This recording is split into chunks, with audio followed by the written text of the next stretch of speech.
oyuncak arabalarımızı tanıyalım. Polis otobüsü. Mavi renkli Hot Wheels. Bip bip. Sarı renkli Hot Wheels. Üstü açık mavi Hot Wheels. Polis car. Turuncu renkli Hot Wheels. Şeffaf. Akrep Hot Wheels. Mavi renkli.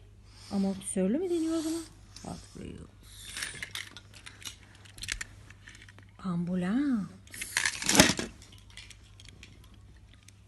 Yılan. Hot Wheels. Kahverengi klasik araba. Dehşetül amare Hot Wheels. Ay. Bu ne oğlum? Ejderha Hot Wheels. Yeşil tekerlek Hot Wheels. Beyaz araba. Vak vak. Turuncu araba. Şok şok. Bunların tekerleri fosforlu. Güneş karanlıkta yanıyor. Bu bir araba. Eva. Ne araba oğlum? Tank.